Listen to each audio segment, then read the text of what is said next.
আলহীক যেতিয়া ঘৰলৈ নিমন্ত্ৰণ দিওঁ, কি খুৱাম কি ৰান্ধিম এনেকুৱা চাগে নিশ্চয় আপোনালোকৰো হয়। আজি মই ভাবিলোঁ গছৰ পাত কেইখিলামানকে ছিঙি আনি ফ্ৰাই কৰি খুৱাওঁ। লগতে আৰু বহুত কিবা কিবি আয়োজন কৰিছোঁ।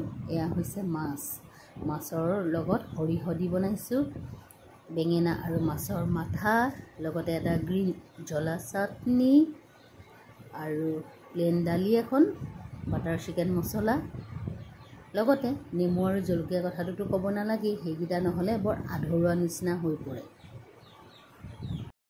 আজি মোৰ নিমন্ত্ৰিত আলহী হৈছে এয়া দাদা বৌ, ওচৰতে থাকে। তেখেতসকলক আৰু কেতিয়া লগ পাম মই ক'ব নোৱাৰিছোঁ, হয়তো কেতিয়াবা পাম কেতিয়াবা নাপাবও পাৰোঁ।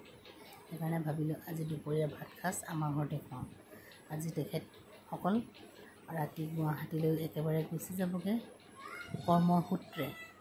ইয়াত আছিলে, আনফালে এয়া পকৰি বনাই আছোঁ। সেই পাতখিলা যে দেখুৱাইছিলোঁ এয়া হৈছে শেৱালি ফুলৰ পাতৰ পকৰা। আগৰ এটা মই ভিডিঅ'ত দেখুৱাইছিলোঁ। খাই বৈ লৈ অলপ সময় আমি এইদৰে সকলো বহিছোঁ, কথা পাতিছোঁ। যিহেতু আৰু কথা পাতিবলৈ আমি সময় নাপাম, তেখেতসকল আজি একেবাৰে গুচি যাবগৈ। ইয়াত কৰ্মসূত্ৰে আছিলে। যিকণ সময় দাদাক লগ পালোঁ বা বৌক লগ পালোঁ বহুত ভাল লাগে। দুইজন বহুত ধেমালীয়া হয়। আমাৰ পোৱালীজনীও বিৰাট ভাল পাইছে।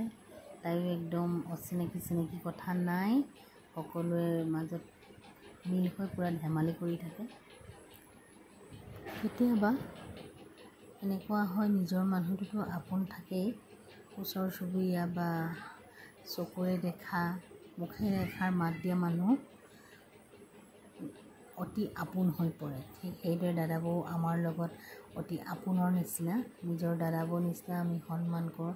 তেখেতসকলেও আমাক সেইদৰে মৰম কৰে।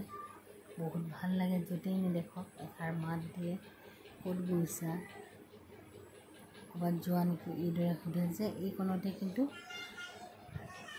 মৰম সোমাই থাকে, বৰ ভাল লাগে। দাদাৰ বহুত ধেমালীয়া হয়, বৌও ধেমালি কৰে, কিন্তু দাদাৰ কথাখিনি বহুত ৰসাল। আমি বা আমাৰ কুঁহিয়া শুনি বৰ্তাকৰ কথাবিলাক বিৰাট ভাল পায় তাই। চাকৰি জীৱনটো সঁচাকৈ বৰ আচৰিত, নহয়নে বাৰু? ক'ৰ মানুহ ক'ত আহি কাৰ লগত চিনাকি হৈ, পূবৰ পৰা পশ্চিমলৈ, উত্তৰৰ পৰা দক্ষিণলৈ সকলো মানুহ একত্ৰিত হৈ একেলগে কৰ্মজীৱন শেষ কৰি আকৌ যে বিদায় ল'ব লগা হয়, সেই সময়কণ কিন্তু বৰ দুখ লগা এটা সময়।